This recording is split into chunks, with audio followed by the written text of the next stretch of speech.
y'all, welcome back to my channel. You can call me Lulu and you're watching Call Me Lulu. I use this channel to talk about my reading and writing journey. I worked in mental health for 4 years and now I'm kind of trying to be a writer, which I've always wanted to do. And I also read a ton, which is really important to the process of writing. I haven't made a video in a while, mostly because I've been training my new puppy Percy to be a service dog, and that's going really well. I talk about it a little bit on my other kind of personal channel, but I haven't had much time to read or to write lately, and I haven't made a video in a long time, but I thought that I would do the Cari Can Read Where My Lore Came From tag. I love Cari Can Read and I love talking about my lore. So you're gonna hear a lot about the books that I read when I was little and how my weird reading and writing journey started. Anyway, let's get to it. The first question in this tag is, what is the first book you remember reading by yourself? And I think the first book I remember reading by myself is Harley and Mudge, or the Harley and Mudge books. When I was in a mixed age classroom from kindergarten to 2nd grade, and we would have independent reading time. And I would read the Harley and Mudge books. And they were books about a young boy and his English Mastiff named Mudge, and they would solve mysteries together. I really connected with it because with my biological parents, we rescued a lot of large breed dogs. So we had, this lawn equipment keeps going off outside my apartment, y'all. I'm so sorry. But with my biological parents, we rescued large breed dogs. So Great Pyrenees, we had a Mastiff, we had a few Great Danes. And that was a big part of my childhood lore. And now I have a little apartment. So I have a little dog and a little cat. Well, she's big for a cat. But I really connected with those books just because of the boy's connection with his dog, and I would read those. But I did start reading at a pretty early age. I think I learned to read, started to read around 3, and then by the time I got to kindergarten and was learning to read, I already knew how to read with pretty good fluency, so I was pretty frustrated. I think at one point my teacher told a story of me standing up on a table when I was 5 in my pre-K classroom and shouting, "If I have to do," I had a big twang when I was little, "If I have to do JJ Jelly Bean one more time, I'm gonna lose it." Anyway, so I started reading pretty early. So I don't think that Harley and Mudge were actually the first books that I read on my own, but they are the first books that I remember reading. Also, the Magic Treehouse series, specifically the King Arthur one, I remember reading by myself, and I kind of really loved the King Arthur legend when I was little. And now all of my pets, by all I mean both, are named after characters from the Merlin series. So my cat is called Nimue, and we call her Nim. And this is Percival, and we call him Percy. He is almost 6 months old. So scary, so scary. But yeah, I remember reading that one alone too, and I think I read it at my friend Emily's house. When I was young, we would read together. The second question is, what character did you most identify with? And I think for me, Hermione was unavoidable. So I was an angry, know-it-all little kid. So I remember other people comparing me to Hermione as well. So it was just kind of unavoidable for me. And then I think another comparison I would get was Gilmore Girls was still coming out when I was little. So I would get Rory Gilmore comparisons. Okay, you can go down. I'm not holding him here, y'all. He's staying here. He's just, still needs to learn to communicate. But I would get a lot of Rory Gilmore comparisons as well when people were watching the series, and I obviously was like too young to watch it, so I didn't understand. And then also I think like being from like a big Southern family, I really related to like Helen Keller in the play The Miracle Worker, where she's just like very strong-willed and kind of like doesn't fit in to like the standards of her family, and like has a really hard time like learning to communicate with them. Her challenges were obviously like different from mine, but I related to it as a child. And speaking of The Miracle Worker being a play, I did some like community theater and then also like professional like performance stuff. Like, not that I was good, but I did it like when I was a child, so I ended up reading like a lot of scripts as well. So I would say that a lot of the characters I like connected with most were characters that I like played in plays and stuff. And I think from there, having to like dive into a script really taught me to kind of like dive into characters and to like dive into books, and I think was part of what started my like early interest in reading and story. The next question is, what was your elementary school comfort book? And I have talked about this on the channel I think a couple times before, but my elementary school comfort book was Esperanza Rising by Pam Munoz Ryan. I read this book in the 2nd grade. My librarian at my elementary school actually like gave it to me and was like, I think you should read this. And I read it and I loved it. It is about a young girl who grows up on a wealthy ranch, and when she's like 12 or 13, her family has to flee their ranch in Mexico to go to the United States, and they become agricultural workers there. And they take part in like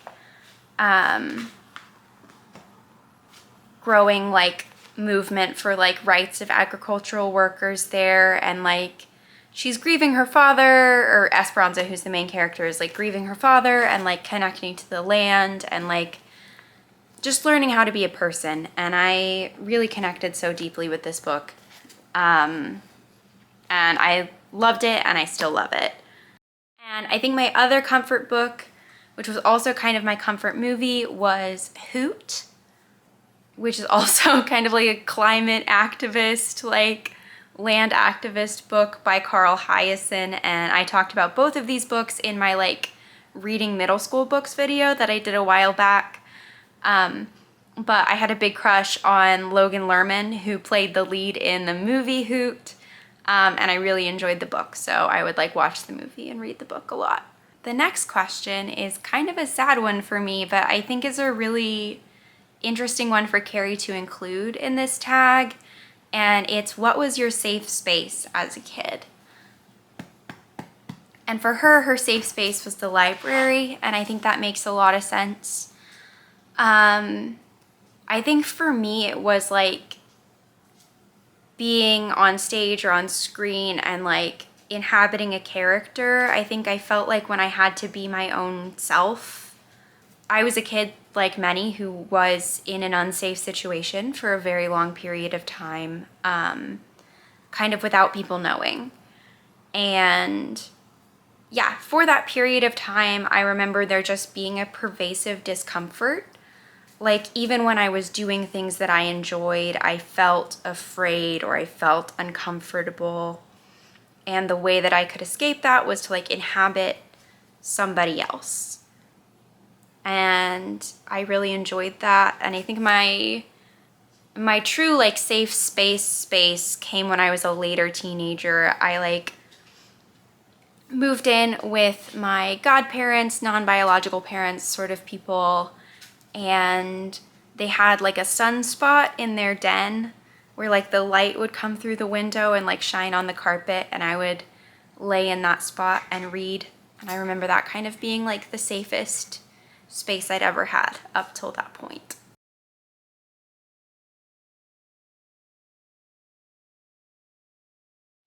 Question 5 is, did you feel inspired to read by your school? And if so, how did your upbringing encourage reading? And I did feel inspired to read by my school. Like I said, my high school or like elementary school librarian gave me Esperanza Rising, even though it was like recommended for kids who were older than I was at the time. And I remember like often having teachers who would support me like reading. Like when I was in high school, my English teacher would assign me books that kind of like went along with what we were reading in class. Like I'd still read what we were reading in class, but I'd like also read something else, or I'd read a harder translation. Like I know when we read the Iliad, I'd already read the Iliad. So instead of having me read the prose translation that the rest of the class was reading, he assigned me a verse translation, and that just like kept me engaged and interested. And then also when we read the Inferno when I was in high school, he had me read the Inferno, but then for the project we were doing, he had me do that over the Purgatorio. So I read the Inferno and the Purgatorio as well. And I really appreciated that. Also, like I said, I was reading scripts pretty often. I guess like maybe not pretty often, but more often than usual. And my biological mom was in grad school when I was born, so I watched her reading a lot and typing her dissertation. And I think that really normalized like scholarship and reading for me in a way that I think was like really helpful. All right, question 6. What book have you wanted to return to lately? I am so excited that Cari Can Read asked this because I have been thinking about 2 series that I read as a kid a lot lately. I actually ordered the books from Thrift Books pretty recently.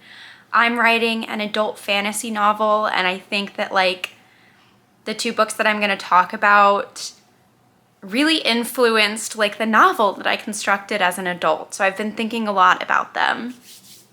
The first one is Fable Haven by Brandon Mull. This one I think was like a book that had a cult following among homeschool children. I was not homeschooled. I went to private school for 1 year and public school the rest of my life. But I loved this story. It was about 2 kids that were siblings, and they were sent to their grandparents for the summer. And it turns out that their grandparents run like a sanctuary for like magical creatures. So again, with that like ecological theme going on. It was very prevalent in my childhood reading. I really loved this series. I read, I think there are 5. I read 3 of them. When I was like first born, my parents were together, like my biological parents were together, and I also had a brother like living in the same house with me, and we all one day like planted pine trees for each of us like in the yard. And I read these books one summer like sitting in the pine tree that we'd planted when I was little. That was like my pine tree. And anyway, I really loved these. And you know, there's like a big magical forest that has like refuges and stuff like that in my story now. So I kind of wanted to get back to this. You can see my bookmark. So I did restart this series. It is a little bit slow for me, but I imagine that's because I originally read it like 20 years ago. And then the next one I haven't started yet, but it is The Tale of Emily Winsnap. And it is about a girl who figures out that she's a mermaid when she turns 13, I think. So like the 13th year, but not a decom. In the story that I'm writing now, there's a lot of Finfolk. There are 3 POV characters. One of them is Finfolk. Yeah, and I am really excited to read this again because I think it's like pretty, I'm like writing an adult version of this book from what I remember, but like it's like the version that I like remember could be completely different from what's in this, you know? So I'm excited to check back in with Emily Winsnap. And On to the next question, which is question 7. What were your formative YA series? So I was a young person right in between like the paranormal romance wave and the dystopia wave.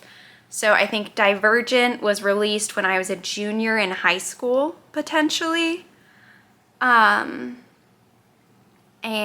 Twilight was released when I was in like the 4th grade.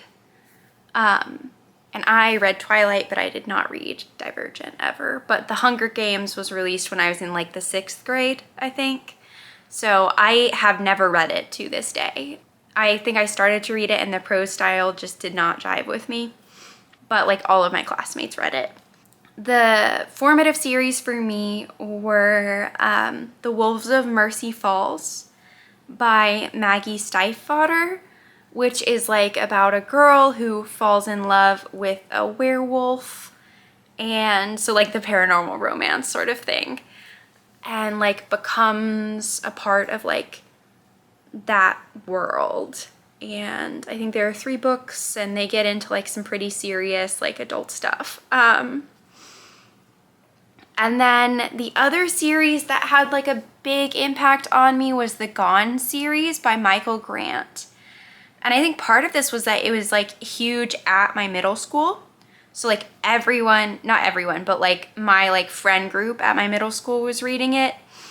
And it was about kind of like, there's like a meteor that hits and a dome pops up.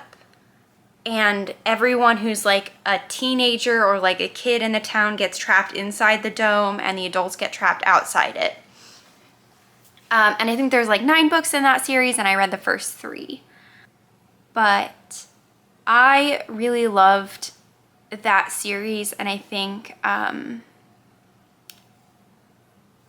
am going to talk a little bit about disordered eating. I'm not going to get graphic, but I'll put an X up and then I'll take the X down when I'm done talking about it.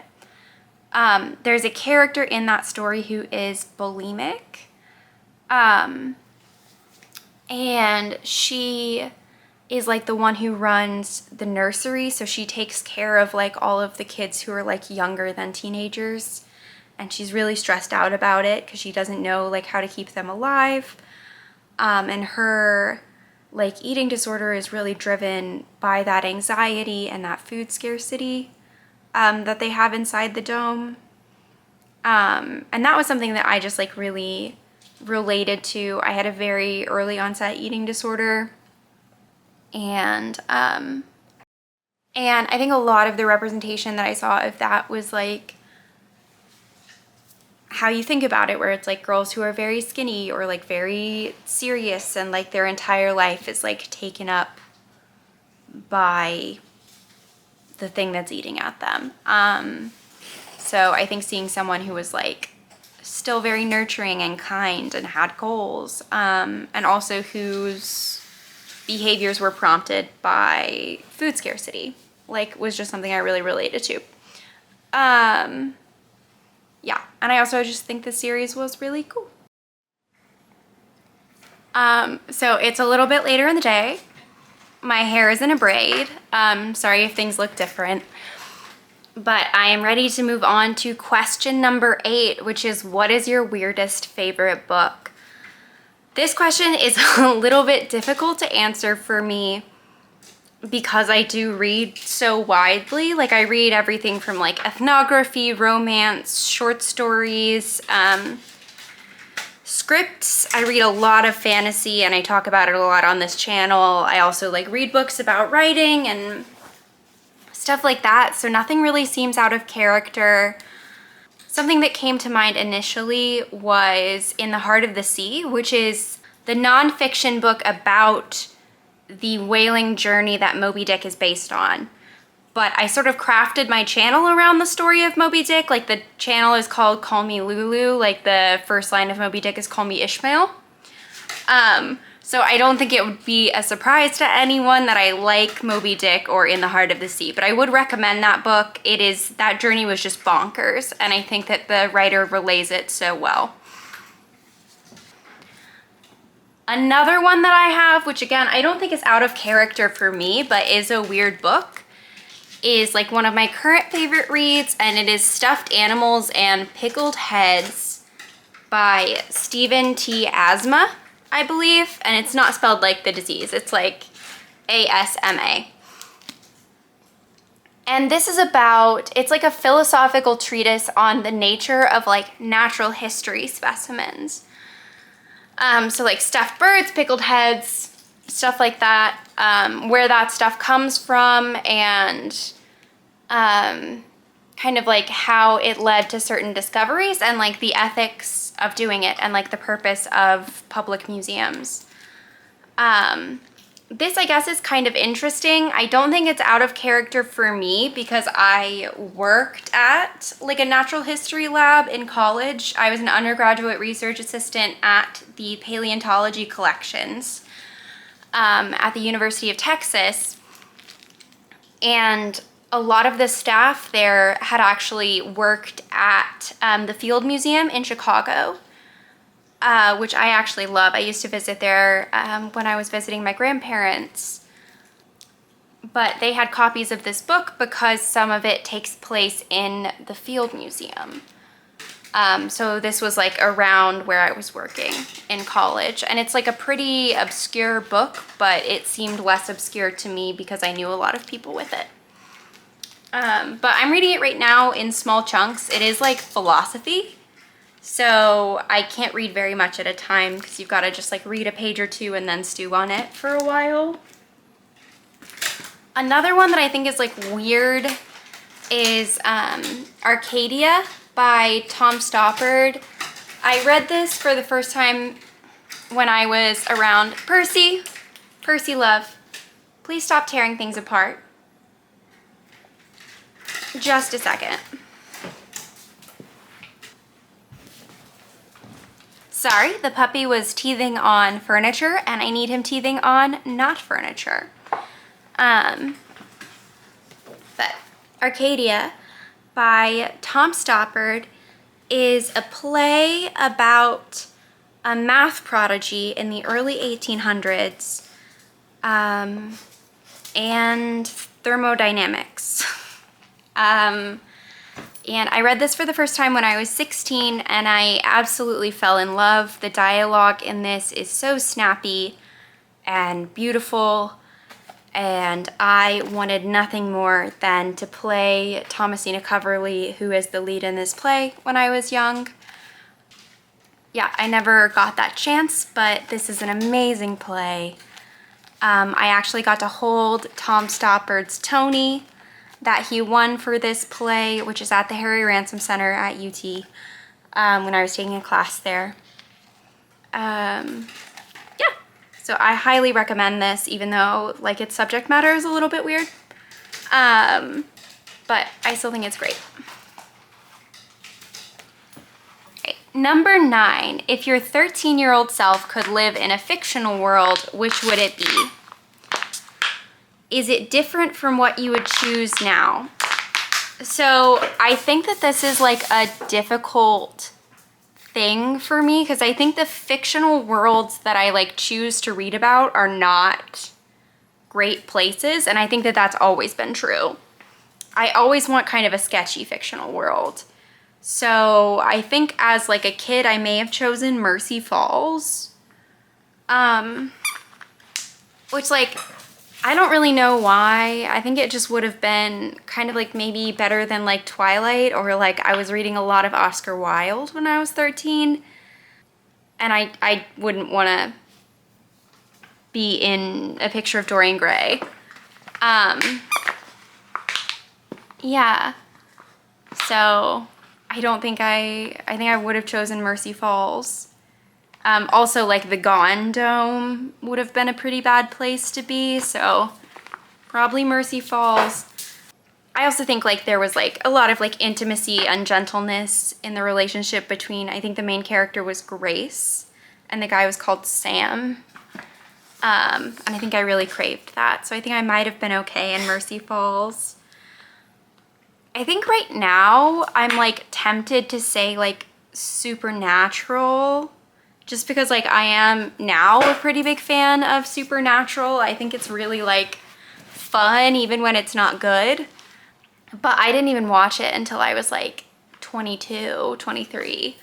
So, but also like that's kind of a terrible world. Or like The Magicians by Lev Grossman, like that world. I think that one would be okay with like break bills and stuff. I think I'd go with like The Magician's world. Number 10. Is there a newly released book that you wish you'd had when you were younger? I think